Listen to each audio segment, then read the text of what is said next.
అన్న మీరేం చెప్తారు? ఉచిత ప్రయాణం ఆర్టీసీ బస్సు ఏం చెప్తారు? ఈ క్రౌడ్ని చూసి ఏం చెప్తారు? ఉచిత ప్రయాణం అయితే ఇప్పుడు మహిళలకైతే బాగానే ఉంది. ఉచిత ప్రయాణం కాబట్టి చాలామంది యూజ్ చేసుకుంటున్నారు. అంటే మీ పరిస్థితి ఎట్లా ఉంది? బస్సు ఎక్కితే మీ పరిస్థితి సీట్ దొరికే పరిస్థితి ఉందా? కొంచెం ఇబ్బంది ఉన్నది కానీ మహిళలు కూడా వాళ్ళకు ఉచితం ఇచ్చినప్పుడు వాళ్ళ అవకాశం వినియోగించుంటారు కాబట్టి పర్లేదు ఇప్పుడు వరకు అయితే. అంటే కొంచెం టైం పడుద్ది, కొంచెం సెట్ అయిపోయే వరకు టైం పడుద్ది. ఇప్పుడు వరకు అయితే పోవాలి ఇట్లా పబ్లిక్ పబ్లిక్ కొంచెం సెట్ కావాలంటే ఒకేసారి కావాలంటే టైం పడుతుంది కదా. కాబట్టి కొంచెం వీళ్ళు కొంచెం సెట్ అయిపోయేసరికి వీళ్ళకి కూడా ఇబ్బంది కాకుండా ఉండాలంటే కొంచెం బస్సులు పెంచితే బాగుంటుందని అవకాశం. ఇప్పుడు ప్రైవేట్ అద్దె బస్సు డ్రైవర్లు కూడా వాళ్ళు స్ట్రైక్ చేయబోతున్నారు. ఒకవేళ వాళ్ళు స్ట్రైక్ చేస్తే సిచ్యువేషన్ ఎలా ఉంది? సిచ్యువేషన్ అయితే కొంచెం ఇబ్బందే ఉంటుంది. దాన్ని వాళ్ళు కూడా దృష్టిలో ఉంచుకుని వాళ్ళతో మాట్లాడి చేస్తే బాగుంటుంది. రైట్, మొత్తానికైతే ఓవరాల్గా బస్టాండ్లో ప్రయాణికులు పడుతున్న ఇబ్బందులు, అదేవిధంగా ఒక్కొక్కరు ఏమనుకుంటున్నారు, ఆ బస్ కోసం వెయిట్ చేసే వాళ్ళు ఎలా ఇబ్బందులు పడుతున్నారో మనం చూపించే ప్రయత్నం చేశాం. ఒకవేళ ఆర్టీసీ అద్దె బస్సు డ్రైవర్లు మటుకు ఆ ఓనర్స్ రేపు ఒకవేళ వాళ్ళు స్ట్రైక్కి వెళ్తే మటుకు, స్ట్రైక్ చేసే మటుకు ఇంకా పరిణామాలు వేరేలాగా ఉండే అవకాశాలు ఉన్నాయి. అన్న మీరు ఎక్కడికి వెళ్తున్నారు? వస్తున్నాయి బస్సులు, మరి ఎట్లా ఉంది ఈ క్రౌడ్ చూసి ఏమనిపిస్తుంది? ఫుల్గా ఉన్నది. ఇంకో బస్సుకు పోతాం. సీటు దొరుకుతుందా మరి? ఇంకో బస్సుకు దొరికితే పోతాం. ఇంకో బస్సుకు దొరికితే పోతాం. ఇప్పుడు సీట్లు దొరకకపోతే మళ్ళీ బస్సు వచ్చేదానికి టైం వేస్ట్ చేస్తాం.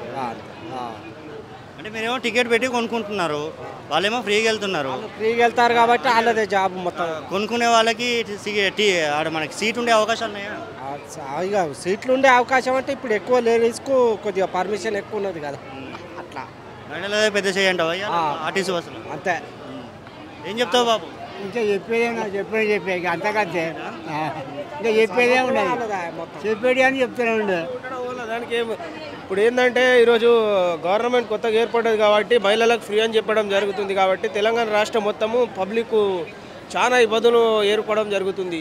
ఎందుకంటే ఇబ్బందులు ఈరోజు మహిళలకు ఫ్రీ అనే ఒక ఉద్దేశపూర్వకంగా సీఎం రేవంత్ రెడ్డి గారు ఈరోజు స్పెషాలిటీ కొరకు పెట్టారు. కానీ ఇది మంచిదే, అది మంచి ప్రోగ్రాం, మంచి పద్ధతి. కాబట్టి ఈరోజు ఎక్కడ పోయినా కానీ వాళ్లకు రద్దీ బస్సులలో చాలా అదైపోయింది. మాకేందంటే ఒకప్పుడు లేడీస్ కార్లో తీసుకోవాలంటే కార్ల, బైక్లో తీసుకోవాలంటే బైక్లో, ఎటు పడితే అటు తీసుకుపోయేటోళ్ళం. కానీ ఈరోజు ఎక్కడికి పోయినా కానీ మహిళలు చాలా అధిక పెద్ద సంఖ్యలో ఈరోజు ఎక్కడికి పోవాలన్నా కానీ వాళ్ళే ముందు ప్రిఫరెన్స్ తెలంగాణ రాష్ట్రం జరుగుతుంది. కానీ ఈరోజు మేము హైదరాబాద్ నుంచి వెళ్ళి ఇక్కడ వరకు వరంగల్ డిస్టిక్ మనది ఆత్మకూరు హజ్బుజుర్గు విలేజ్ మనది. ఆ నుంచి వెళ్ళి ఇక్కడికి రావాలంటే కూడా చాలా ఇబ్బందులు పడి మేము వచ్చినాము. ఒక్క ఆడామే 4 మగవాళ్ళం మేము ఆ నుంచి రావాలంటే ఈరోజు ఎన్నో కష్టాలు పడి ఆ నుంచి వచ్చినాం. ఈ టైంలోనే ఇలాంటి క్రౌడ్ ఉంటే రేపు మేడారం ఉంది, సంక్రాంతి ఉంది, రేపు వచ్చేది ఫస్ట్ సంక్రాంతి, తర్వాత మేడారం ఉంది. ఎలా ఉంటుంది క్రౌడ్? ఎలా ఉంటుంది? పబ్లిక్ ఎలా మూవ్ అవుతుంది?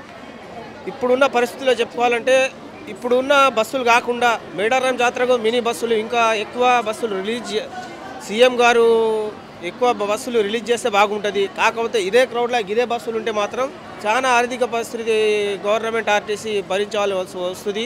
చాలా ఇబ్బందులు అవుతాయి. చాలా తొక్కుసులాట అది అయ్యి చాలా ప్రజలు కూడా కష్టాల్లో ఉండడం జరుగుతుంది. కాబట్టి ఇంకా కొత్త బస్సులు కూడా రిలీజ్ చేయాలని చెప్పేసి గవర్నమెంట్ నుంచి కూడా మేము కోరుకుంటున్నాము.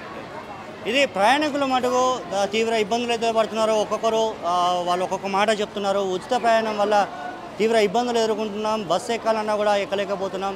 ఒకవేళ రేపు అద్దె bus driver and owners strike చేస్తే పరిణామాలు ఇంకా వేరే తీరుగా ఉండే అవకాశాలు ఉన్నాయి. అదేవిధంగా సంక్రాంతి, మేడారం ఉన్న సందర్భంలో బస్సులను పెంచాలి. ఇప్పటికే బస్సులు సరిపోవట్లేదు.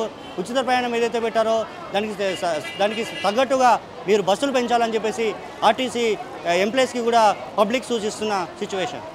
హన్మకొండ బస్టాండ్ నుండి యోగి, తొలి వెలుగు.